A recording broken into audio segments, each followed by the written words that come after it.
Hello and welcome to another episode of the Opportunity Podcast. I'm your host, Greg Elfring, the head of marketing over here at Empire Flippers. And today I am talking to John Lee. Actually, I talked to him yesterday, but I had to re-record this due to software issues. But the podcast is here. So John Lee is one of the co-founders of PickFu, a very cool company all about market research. I think a lot of people think that PickFu only does Amazon FBA as their product market research. And while they do a lot of that, John goes into detail a bit about other companies and other types of businesses that they actually work with too with their consumer research product. I'm a huge fan of this product personally. I think it's very, very cool. I think it's extremely important. And even if you're an entrepreneur just kind of starting out, you might think, well, I'm not big enough to actually do customer research. What John has built is extremely affordable no matter what your level. You can do it, I think, as little as like $15-$30 is what we talk about in the actual show. But anyways, enough of that. If you want to know how to understand your market even better, then this podcast is for you. So with that said, I'll stop talking and we'll get right into it. Please welcome John Lee. Talk to you soon and see you on the other side.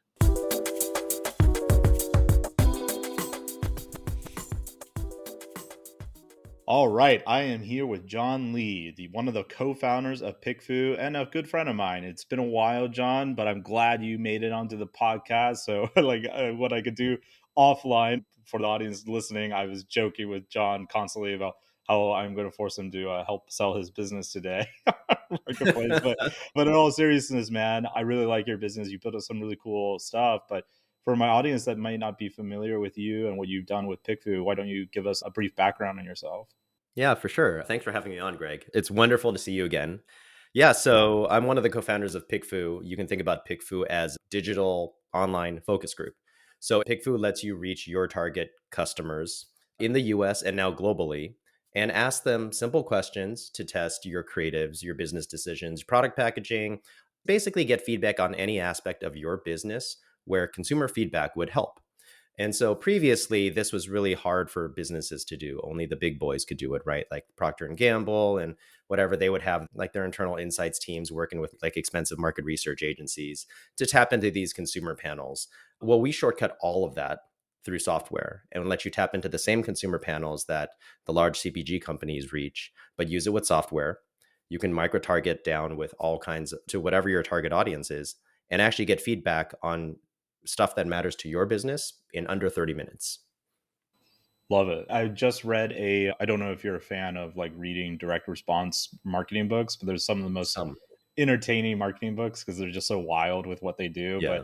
there was a whole story in one of the books I just finished. I think it was in the 70s or 80s, like Procter and Gamble, the amount of market research that their marketers and agencies did before they ever launched anything was Mm-hmm. insane, like Yes. absolutely mind-boggling before they launched anything. So I'm a big fan of this because I think research gives you kind of the ammo as a marketer to really go out there and do your shot right. So before we dive into the mechanics of PickFu, though, I want to back up just a little bit. How did you start PickFu? Like, was this your first endeavor, or did you have a string of other businesses that accidentally led into PickFu? Like, tell me the creation story here. Yeah, it was actually the latter. We had a string of other businesses. So my co-founder, Justin, and I, we've been working together for over a dozen years, building different websites and SaaS businesses and whatnot online. And so PickFu grew out of a need that we had, which was being co-founders and having a small team. You know, we had to make all these decisions ourselves, and being two opinionated people, two opinionated engineers who had like not a design bone in our body. We'd just be sitting there debating different design ideas like, oh yeah, this header should say this, or this font should look like this, or this logo should look like this design should be whatever. And we'd just be debating each other, always at a stalemate. Or we'd go and ask our friends and family, and they got tired of that and they're biased, right? So, we built the tool that helped us, which was PickFu, which was to get unbiased feedback from people who really didn't give a crap about what we were doing and didn't care that they hurt our feelings with their feedback. And it worked really well for us. We put it on the side for a number of years, and it just kind of kept growing organically on its own, but we were busy with our main business. And then at one point, we're like, wait a minute, this thing is actually really interesting. It's kind of taken on a life of its own. We love the product. It helps other businesses, which is like a really soft spot to our hearts, being entrepreneurs ourselves. Mm. So we pivoted and turned our focus to PickFu. And so that was a handful of years ago. That's awesome. What happened with the other businesses? Did you like exit them or wind them down, or are you still just running them with It's just on autopilot. capacity? Yeah. All the other businesses are kind of just on quiet autopilot. Yeah. But our focus is big. That's why people listen to this podcast, John, to learn about this passive income. That's awesome, though. A lot of entrepreneurs never get their first business on autopilot, so maybe we'll have to bring you back on and talk a little bit about how that transition was. I think Yeah. that'd be That can be a interesting. different conversation. Yeah. Yeah, yeah. So I understand the importance of PickFu. Obviously, you do as well. For an entrepreneur out there, they're grinding away, they're hustling away. They might not think that market research and collecting consumer feedback is like whatever. Yeah, I'll do that later. But honestly, Hmm. in my opinion, you should do it in the beginning. So talk to Yeah. me a bit about how is this worth the entrepreneur's time? Like break it down for me, maybe in a story that you could encapsulate why this is so powerful. Sure thing. So I'll tell the story of one of our earlier wins. So PickFu serves, you can imagine that PickFu can serve a lot of different industries, and we do. We service self publishing authors for testing book titles and book Mm. covers before they publish, game companies for testing their game characters, game themes, app store art, assets, all of that stuff. But our largest vertical is actually e commerce sellers, and particularly people who sell on Amazon. And the reason is because in these competitive marketplaces, the shopper's perception matters so much when it comes to conversion rates. So here's an example. A couple of years back, we were at an industry conference and we were kind of new to the industry. We were just at some after hours event and two guys recognized us or we were talking and they said, "Oh, you run PickFu. We're going to buy you a beer. We're going to buy you multiple beers because you've made us millions of dollars." And so the story was is that they were actually part of the founding team at Thrasio, Mm. the Amazon FBA aggregator. And what they did is that one of their first big purchases was this brand called Angry Orange. Ah, yes, we sold them that brand. There you go. So Angry Orange was Look actually at you are such a perfect plant for this podcast. Thank you. I had no idea that you guys sold Angry Orange to them. All right. Yeah, yeah. That was Yeah. one of our businesses we sold them. Yeah, exactly. And so, I mean, you probably know way more of these details, but it seemed like they had a really good product with not as stellar branding, sort of a data design on the bottle and everything. So, what they did is that their thesis when buying this brand was okay, well, we're going to repackage this, rebrand this, and then it's going to go gangbusters. And they spent all this time and all this money. I think they said they went through 300 different variations on this rebrand. But the problem is that the cost to rebrand was going to be $50,000 to rebrand this product. They needed validation that that rebrand was going to resonate with consumers. So they used PickFu to run, I think they ran 6 polls targeting 200 Amazon Prime subscribers on PickFu. So 6 polls, it probably took them less than a day, like just a couple of hours to run these polls, validating a lot of different designs, old package versus new package versus like other variations. With that data, they were validated. They went through with that $50,000 rebrand. And the day that they switched that listing, they 10x'd overnight. So they went from, I believe it was a $2 million a year listing to 19 or 20 just for that listing. And then they were like on the back of that success, they were able to then introduce other product variations that I think took the product line up to the last I heard like 35 million a year or so. So that's off the back of some product validation. And that was a number of different polls. But we hear those stories a lot from our Amazon sellers that getting the right image, figuring out the right packaging, and doing this all before committing resources can make a huge difference in their business.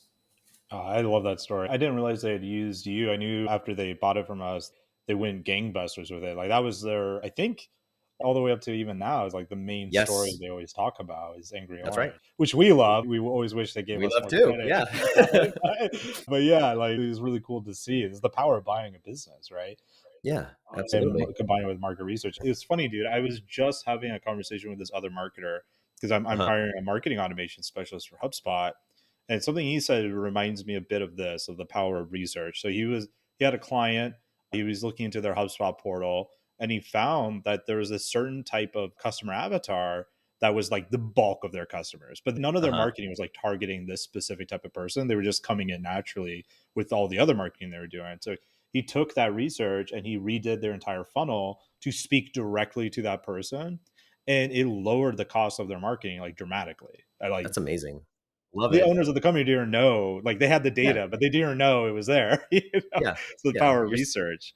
Yeah. I'm curious on your thoughts on this. I think I know what you're going to say, but How often should you be doing these kind of market research? Is it just like at launch? Is it a continuous thing? Like, what are you recommending? So what we've seen, we work with a lot of particularly Amazon sellers, and I think the most successful ones do it as early as possible in the process. They almost pre-validate their products before they launch. So one of our taglines that we like to say is PickFu helps you know what sells before you sell it. And that's because it provides like a nice private sandbox for you to test all your different ideas and variations and so on. So the most successful users of our platform, we see them pre-testing claims, products, packaging, like logo designs, listing designs, all of that stuff way early in the process. And the other thing that we see with really savvy users is that they're not just testing, like, okay, like let's say, Greg, you're going to launch some kind of nutritional supplement on Amazon or DTC or something. Like you might Elf do some pills. logo, huh? Elf pills. It doesn't Yes, matter what the poll exactly. There says. you That's a winning name. go. It's a winning name. All right, so we're launching elf pills, right, on Amazon, and you have like the logo, you can test that, right? You have like the packaging, all that stuff. And that's very standard stuff to, and it makes a ton of sense to pre-test that with your target audience. The really clever thing that we see a lot of people doing is that they're doing competitive tests before they even launch a product, because they know that selling on a marketplace or selling, there is competition out there that their customers are going to be choosing. They're not just going to be choosing them in a vacuum, right? They're going to be choosing elf pills versus, give me something. I don't even know what a competitive, maybe not for elf pills. Maybe there is no competition for elf pills. But when they see elf pills, it's done, dude. Like Game is game over, right? Just gotta. But for anyone selling anything else besides elf pills, there's going to be competition. And so, but that's what we're seeing, is that we see entrepreneurs actually doing competitive tests before they even launch their product to confirm that their product, their claims, their packaging, all their collateral resonates with their target customer, so that they're confident that when they actually go launch, and we see this, like they actually do really well. That's awesome. I love that, man. With the Angry Oranges example, they did it post launch. So, one of the things I always advise entrepreneurs, and maybe I should start telling them, to use you like this as well, but pricing. Like affiliate sites, obviously they can't control pricing, but FBA certainly Yeah. can, e commerce can, most businesses can. And in my Yeah. experience, we've sold over 2,000 businesses now, right? And like in my experience, most entrepreneurs undercharge, and that's the first thing I tell buyers to do. Like, just lift the price. I had a guy, he bought a 500K business from us. It's now worth like 1.5 million a year later. And the main thing he did was just lift the price. It was like a 10-year-old business, or actually, I think it was a 15-year-old business. And the Yeah. guy had never changed his price once. He didn't have them on recurring, and it was a SaaS business. So they just have to like pay it every month, like manually. So yeah, the big stuff there. But I always recommend entrepreneurs, like when you're price testing, don't just do it once. Like do multiple tests, like maybe a couple tests a year. And maybe that's something they should do with PickFu too. Like, Yeah. do you think that would make sense to like We constantly have done test that. as the market changes? Yeah, absolutely. We have done that, and we've seen that, where we've seen entrepreneurs test packages on PickFu that include pricing. Like if you're considering doing, Mm. introducing a new feature or launching a product, like maybe you're purchasing it from a supplier, there's like a fancier product that has three features and then a not so fancy product that has two. We've seen sellers go on to PickFu, put both of them up there, say this is the price for this one and this is the price for this one, and which one would you buy? Right? And why? And that's kind of one of the benefits of PickFu, is that we ask every panelist to give you a written response. So you really understand the sort of the buyer mentality when they see your offer versus like offer A versus offer B, or, comparing between different competitors. The other pricing thing that I've seen is also having better creative can justify a higher price. So we've seen users who have improved their creative to get better click-through rates and better sales, and then also pull up their sale price at the same time and still maintain that higher sales level, because the creatives motivate the click, and then that justifies the perception of quality, and then you can match like a higher price on that. I love all of that. Again, from the copywriter book I just finished, so there was a ad the guy did in the 60s for Rolls Royce, I think it was. And he just went deep into the operator manual, where one of the engineers said, like, the loudest thing about this is like, I forget exactly what it was, but it was like, the loudest thing about this car is like you sitting on the chair, or something stupid like that. It's good. But it was an actual technical bit, and it was just in the engineering manual. And then the marketer saw this technical bit and like, that's great. And so he researched into it and brought that feature out. So like with PickFu, I could see like if your product has multiple benefits and you don't know which benefit converts the best, you could just test, right? Like Yes. Which is the hero benefit here, the major Yep. call out that I should do, right? Is it the Mhm. zircanium and the elf pills, or is it the elf logo that Yes. the people want? Is it the So, logo? Is it the mascot? Is it the founder? What is the biggest benefit of the elf pills? Yeah. so that bleeds into my next question, and you've already mentioned a few of them, but I think it might be useful for the audience to break it down on what kind of tests they can actually do. So, what are the different types of experiments that you can run with PickFu? Yeah, so if you think about it, a PickFu poll is one question and a number of different options, anywhere between 1 to 8 options. So you can either compare a number of different options or get feedback on one thing. If you're comparing things, our panelists will rank. So we use ranked choice voting. So you understand sort of the most preferred option and ranking from a set of options, and also give you written responses for every single one. If you have one option, you can just ask an open ended question, or you can do a click test, or you can do a rating test on that thing. And so you can get feedback in a lot of different ways. Again, always with written feedback. Just for the audience, and maybe for me too, I think I know what it is. But Yeah. what exactly is ranked choice? What does that mean? Yeah. So if you're thinking, let's say elf pill logo 1, elf pills logo 2, elf pills logo 3, right? You want to understand which one is best. Let's say your designer gives you 8 options. And if you just put it in front of a panel of people and say, which one is your favorite? There's not going to be, because you have 8 options to choose from, it's very unlikely that one of those 8 options is going to get over 50% of those votes, right? And so that doesn't give you a lot of data. And so the better way to do it is for everyone voting to rank all of them. Like, I like this one number 1, and then option B, number 2, and option H looks really good. So that's number 3. When you're able to provide all that data to the system, then the system can start doing ranked choice voting. Like, okay, well, there was no majority winner, but we then remove like the bottom votes and figure out what their second place options were, and then they reassign the votes. And so basically, it's like kind of like voting, like instant runoff voting. And basically, it's just a nerdy way to figure out what is the most preferred option from a set of people. That's what I thought it meant. So Alaska, where I'm from originally, is a weird. Yes. It does this. I think it's like one of the only states that does it. At least on the local level, I believe we do it. Yeah, we do ranked choice voting. Is how you elect your public officials. So, which is kind of nice. It lowers the the two extremes on Well, either side. exactly. It, So, it lowers the yeah. extremes, right? Like you might have like a lot on each side and then nothing in the middle, but maybe most people prefer the middle ground, right? Right, right. Yeah, I like that. Yeah, asking open-ended questions. So is there like certain ways of asking questions or techniques to get the most valuable feedback from people? Yeah, I mean, definitely when you ask a question, you don't want to ask what's called a double-barreled question where you're basically testing two things, two different variables at once. So like, which title and cover design do you like better? And you're like changing both of them at the same time. Definitely want to keep it short and simple. We've seen a lot of questions come through, so we've actually built a whole bunch of different templates for different use cases for the tool, as well as suggested questions and so on. And so if you're an entrepreneur, we probably have a use case. We probably have a template that can fit your needs. I'm very glad you brought up you should only do like single variable testing. I feel like that is a major mistake entrepreneurs make. Like, okay, let's change the offer, the headline, the color, and the logo.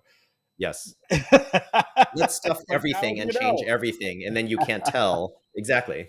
Right. Yeah. Yeah, yeah. I feel like that's a more common mistake than entrepreneurs like to admit, just wanting to go fast, right?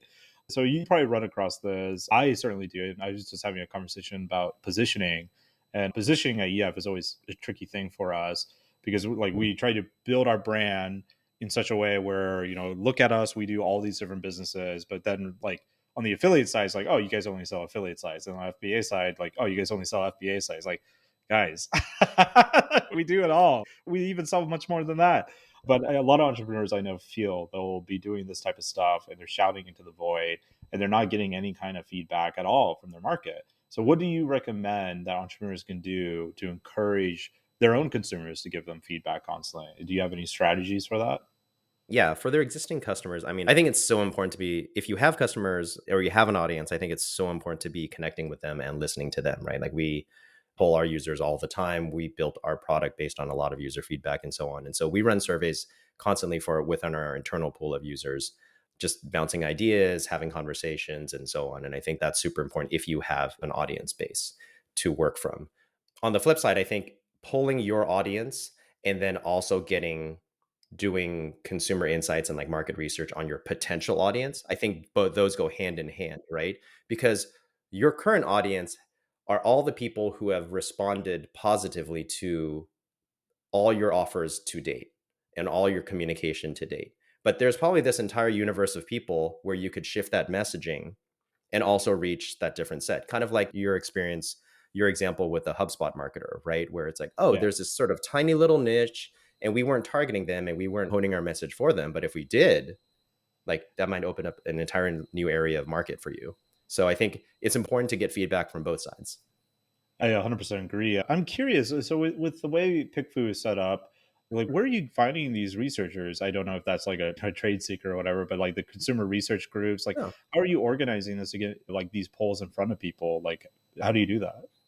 Yeah, so there's an entire world out there of sort of market research panels.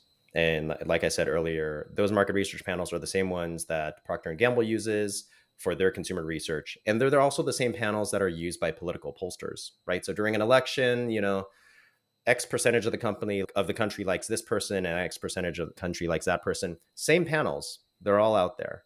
If you try to tap into them directly, I will promise you this is that there's a lot of people out there on those panels who couldn't care less what you put in front of them and will vote blindly because they can earn a couple, credit card points, mileage points, and so on. So it's kind of a messy world out there. So we feel that it's our job and our mission to basically allow direct access, like self-service access to those consumer panels, but keep the quality bar super, super, super high. And the way we're able to do that is that we use software to build these systems. Like I mentioned, that everyone has to give a written response. We use software and systems to basically analyze all those responses, make sure that people who are responding are actually paying attention to what they're being asked, as opposed to just saying, quick brown fox jumps over whatever, and then give me my points or give me my whatever. When I was 21 living in Vegas, I think I was one of the useless people in one of these control panels. I had just turned 21 and moved to Vegas, and I went through the Miracle Mile Mall. This girl came up to me next to my friend, and she's There like, "Do you you like go. Sam Yes. Adams?" Like, I love Sam Adams. Come on over. They had me taste like three different Sam Adams beers, and then gave me a free Sam Adams, or it was Blue Moon because I was drinking a Blue Moon. That's why they brought Nice. me over, and so I basically just got free beer. Like, this is great, and they gave me That's like twenty fantastic. dollars. Yeah. Like, I didn't even need a job in Vegas. Check, I'm gonna do whatever. this. Right. Yeah. Absolutely. Yeah, so definitely, I know you're speaking the truth since I was one of the tire kickers on those panels. I'm curious with your experience, you and I both, I'm pretty sure this is true for you. You have a lot of international clients serving multiple different markets. So when they use PickFu, let's say I'm selling in, America, but I also operate in UK, Spain, Germany, like are you running different style tests based on like the cultures, stuff like that? Is that something you found useful? Absolutely. And this is kind of based off our conversations with our customers. So we started off just offering a panel of US consumers, but based on demand from our customers, we heard them saying, oh, well, we sell in the US, but we sell in the UK, we sell in Australia, we sell in Germany. And what we heard is that, German customers are very different from American customers, are very different from Australian customers. So we actually expanded our panel to be international. So we have 10 million consumers in the US, about a million each in Australia, Canada, UK, Germany, Mexico, and Japan. And we're constantly expanding based on demand. So if you're selling in any one of those other countries, or if you have targeting customers in any one of those countries, then PickFu can work for you. The other thing that we found is that we heard from our customers is that it was hard. They speak English, or maybe they don't speak English, right? We have a lot of international sellers who are selling into the US where English is not their native language. And they're like, well, I don't know how to craft a question and my English isn't perfect and so on. So we actually built in auto translation features both ways. Mm. So if you're in China and you write a question in Chinese, we'll auto translate that to English, send it to our American panelists, and we will auto translate those responses back to Chinese. So you could be using the entire platform and not really have great English. Opposite, conversely, if you're selling it to Germany, you can write your question, target a German audience. We will auto translate your question to German, send it to German speaking panelists. They answer in German and we'll auto translate back to English. So you don't need to speak or read perfect German to be able to dive into the insights from the German panel. John, by the end of this podcast, you and I are going to be the co-founders of Elf Pills, the number one German supplement brand. Number one. Yeah, you better call up your co-founder and let him know you're All quitting right. because this is a great We idea. got a new business. We got a new. Awesome. Yeah, that all that makes sense. I like the translation function. That's a nice Yeah. quality of life feature. When it comes to misconceptions about consumer feedback, what do you think are like the common myths that a lot of people seem to believe are true? I think the number one biggest myth is that I'm too small to benefit from consumer research. I'm too small. I don't have enough money. I don't have enough time. It won't help my business. And I would argue that it doesn't take much time now, it doesn't take much money. And we have seen it time and time again. It can benefit any business. Let's dive into that for a second, because I could totally see that being like a real blocker for an entrepreneur with a great idea, and they just think that they're not worth doing it when they should be doing Yeah. it. Like, how much time does it take, and what are the costs associated with doing a test like this? Yeah. So setting up a PickFu poll can take less than 2 minutes. We charge by the respondent, and you can choose between 15 to 500 people per poll. That means that a PickFu poll can cost as little as $15, take 2 minutes to set up, and it would have been done by now in the time that we've been talking. So most polls finish in under an hour. Obviously, if you do targeting, like if you're selling elf pills and they happen to be a dog supplement and your target customer, like if you want to target females who own dogs who have earn over 100K and give them an offer for elf pills for dogs, then it might take a little longer to fulfill that poll. But generally, most polls fulfill in under an hour and cost about $1 per respondent. John, we should just run a bunch of elf pill tests to make the most I think we confusing may need to do brand. that after this. Yeah. Just confuse the entire market, and like when they open it, it's like D&D dice. It's not even supplements. Yeah, exactly. Like, what is this? What is this? Why am I buying this? Why is there no competition for this? I don't We'll understand. buy Yeah. again. Let's do it. When it comes to significance, so you mentioned, how much did you say it was, like $15 per respondent, something like that? $1 per respondent. $1 per You can respondent. choose Sorry. anywhere between 15 to 500 people. Gotcha. Gotcha. Would Yeah. you say 15 is too small though to get anything like real out of it, or where's that critical mass sit? So I think that depends on what you're looking for, right? Because imagine you go to a coffee shop to get feedback on your elf pill logo, right? You don't have to talk to 30 people or 500 people to get directional feedback on what people like and don't like. And so I think if you want a quick gut check on qualitative feedback, 15 is fine. We see businesses gut checking with 15 people all the time. Based on all the studies that we've read, I think there's a ton of research out there saying that once you hit about 30 people, that's where you can start to see real significance, like meaningful significance. So I think if you were doing a comparative poll, right, comparing 2 to 8 options, I would say the sweet spot is anywhere between 30 to 50 to start getting that directional quantitative significance. And then what we see is that for our larger customers, when it comes time to actually launch with their final version, they'll do a big poll at the end to really sort of lock down the data, right? So they'll be, and when they're iterating, like if we're working with the designer on the elf pill design and we're just in the trenches and they're coming up with different designs and variations, probably 30 person polls, and then go iterate on the feedback and come back to another 30-person poll. Once it's time to launch, you do a larger poll, like 100 people, just to make sure that all your assumptions are validated.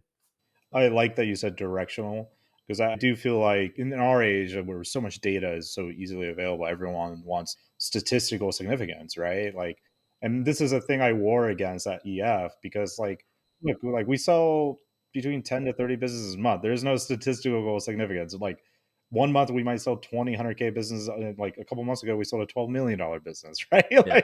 like, Yeah. what are you going to do with this? So I like directionally correct, like going in the right, like even if it's only 75, 85%, like that could be extremely powerful for the Yeah, return. like, I mean, I don't wanna geek out about this, but, like, if you're talking about medical procedures, that's different, right? But if you're talking about selling on Amazon, like, right, I like, swallow too if you're many health pills. right, right. But if you're talking about selling on Amazon and whether or not you think that this image is gonna give you a better click-through rate, like, I will guarantee you that there are more variables outside of your control during that test than within your control during that test that could change the click through rate on that. So, Amazon and a lot of all these other platforms have these A/B testing like experiments features Yeah, built in. And we've seen, I think PickFu is a good complement to that, but because those take time. And then you're also like, based on the nature of A/B testing, you're actually putting out a worse performing thing in front of your potential audience. So that can affect sales too. gotcha. Cool. When people are writing out this feedback, like I'd imagine there would be a lot of negative comments, and for some entrepreneurs who aren't used to that, like they hate it. Like I would say, well, this is like your most valuable stuff, but Yeah. like accepting the negativity is just like part of the game, right? When people write that stuff out, is it actually detailed or is it just like this sucks? No, it's really detailed, and Is it? we demand that it is really detailed. So, I can share you some clips afterwards, but, Oh, I'd some love to people see write that. full on paragraphs of comments because we reward them. And one of the things that we allow is we allow our users to give feedback back to the respondents. So, thumbs up, thumbs Oh, down. interesting. Yeah, because that's part of the way that we're able to curate our panel to make sure that, they're qualified, they are providing useful feedback, and to weed out the bad respondents. So if you're running a poll, you can absolutely thumbs up, thumbs down any response that you've gotten on your poll, and we can replace the bad responses for you. That was my next question. Funny thing that you bring up that sort of mentality of get receiving negative feedback because Well, I we've feel like definitely you have seen a a lot story of. you're about to tell me. No, I mean, I think it's just funny. It's not that many now. I think by this, hopefully, our users understand that they're getting unbiased feedback. That's what we're here for, Yeah. right? Like, if you're putting out a product that most people don't like, you're probably going to get feedback that's mostly negative. We have had, and if you're not ready for that, like, I'm sorry, but that might be on you and not necessarily on us. Like, we have had funny stories of users wanting to get a refund because what the panelists said did not correspond with their internal feeling. Like, oh, Oh they're wrong. no. I'm right. Or, the funniest thing is also when they run a poll and they're comparing two versions and it comes up as a tie. And they're like, I wanted my money back because 50 people, were split between option A and option B. And that's not really the best way to look at it, right? Because you could be putting up two vastly different options, right? Like, what's your favorite potato chip flavor? They could be evenly split. That doesn't mean that you didn't get value from it, that you can't read the responses and understand, okay, well, maybe I take the benefits of A and the benefits of B and go iterate and come up with a third version that combines the best of both. Man, I could totally see, a brand new entrepreneur, very idealistic, just getting a bunch of negative feedback for a big food. Like, screw this service. They don't Oh, know what they're totally. talking Yeah. about. Then they go launch the product and lose like six figures. I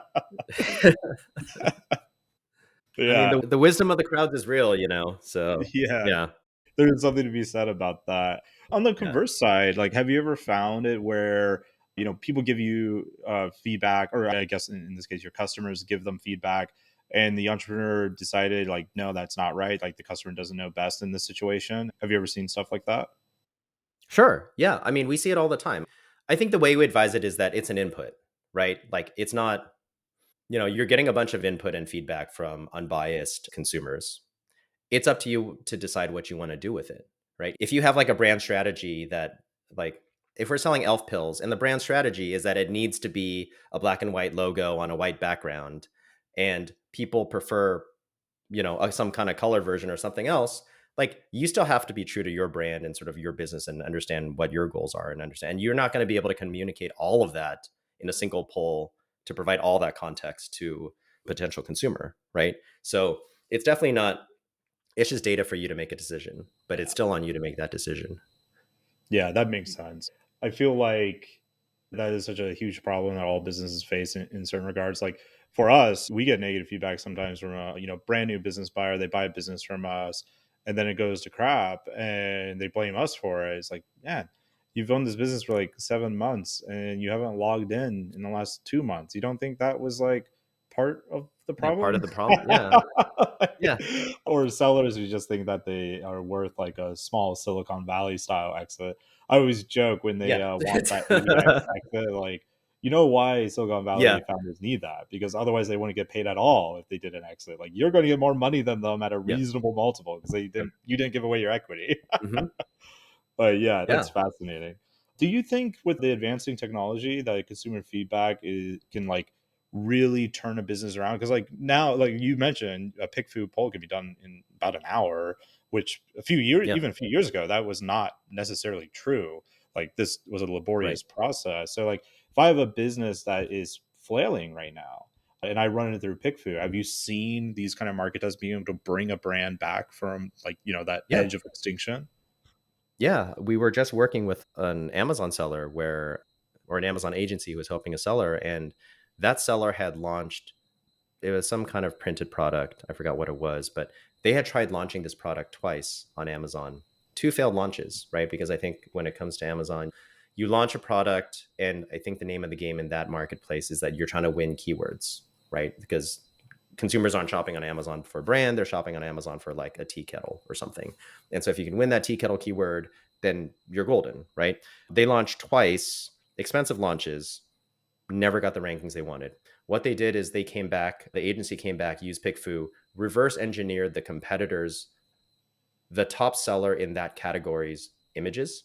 So they took that target keyword, took the best sellers, took their images, started making variations of them, and ran all the variations through PickFu. Like, oh, I'm going to make a combination. Like, here's number one and number two. I'm going to make a combination of that here, test it, figure out what worked and what didn't, go back, change it again, test it again. And they did this like 10 times.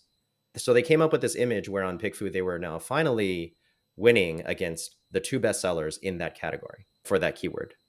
Now, changing nothing else, they went back, took that image now, they relaunched it a third time, changed nothing else, no price, no title, whatever.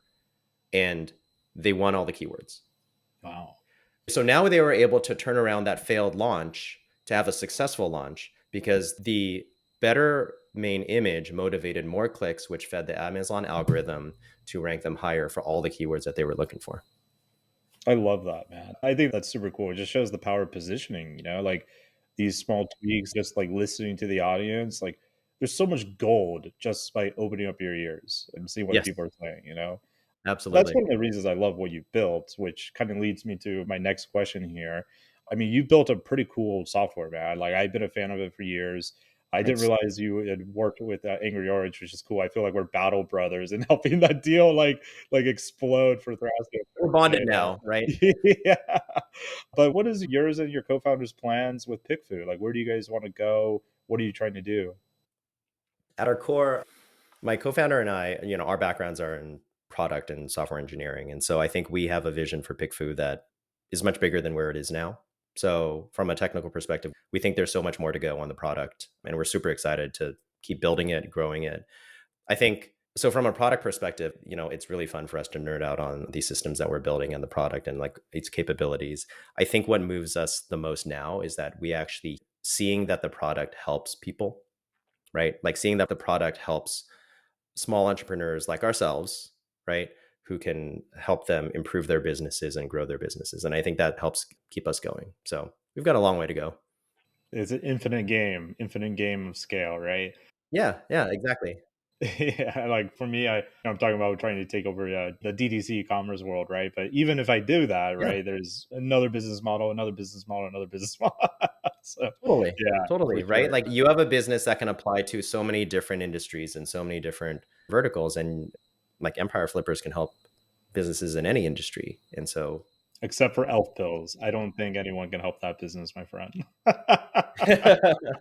It's too confused. It's lost. The Germans, it's they do not want never had a philosophically chance. here. I know, it's really sad. Yeah. All right, man. Well, we're towards the end of the interview, so we're moving into the rapid fire section where I ask you three questions and you give me three quick answers. Are you ready? I am ready. Okay, just so you know, if you don't answer the last question, well, we're not publishing this episode. So no pressure, very No pressure. chill. Here Yeah. we go. Lightning round, rapid fire. What are the best hidden growth opportunities when it comes to doing market research? Hidden growth opportunities. Pulling people before you've launched a product. Love it. What tools or resources can people use to help them gather more useful consumer insights? I feel like I have to be biased here and say PickFu. The other thing, I maybe, planted that in so you I can. know, I know. Is there, yeah. It's an ad, John. I just had to say it. Yeah, no, I agree. I think I don't even know who your other competitors are, which I know people like the founders of the company love to hear that. Usually, I love it when Yeah, people say yeah. yeah, yeah. But yeah, I really like what you guys have built. I I do highly recommend anyone listening to this go check out PickFu, even if it's just a browse. If you don't need it yet, you probably will sometime in your entrepreneurial career. All right, final question. Are you ready? Yes. Great. Now the real final question. You answered the final question correctly, which Final was that one. question. All right. Out of all your years with PickFu and your other businesses that you've been working online with, what has been your funniest moment working in the online business world?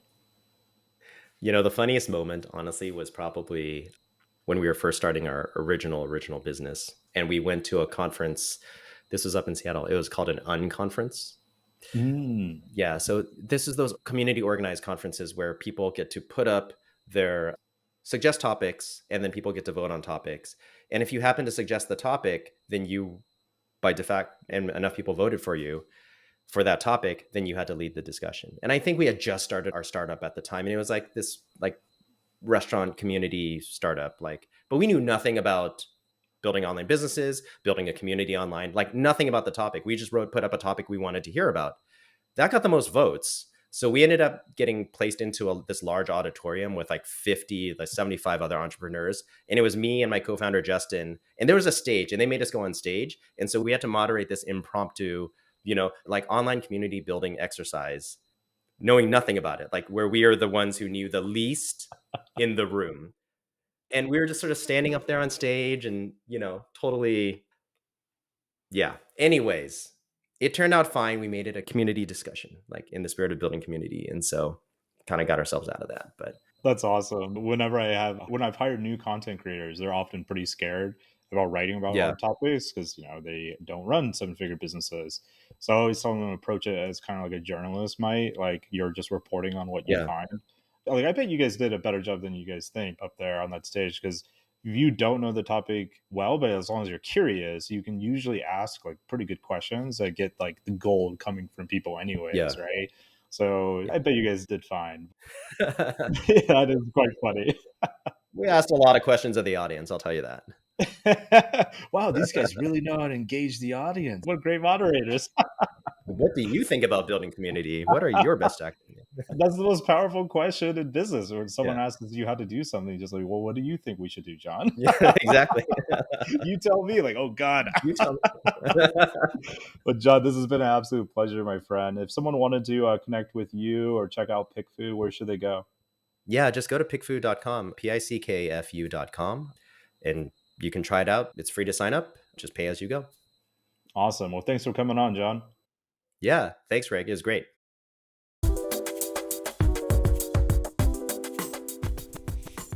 There you have it. I hope you enjoyed it. I hope it got you inspired at all the different things that are happening in this industry. And of course, if you just want to buy a highly profitable business, you can always go to empireflippers.com/marketplace, or maybe you want to make an exit of your highly profitable business, and you could go to empireflippers.com/sell your site. I've been your host, Greg. If you enjoyed this episode, make sure you leave a review, give us a like, a follow, share it across social media. Talk to you all soon. See you on the next episode.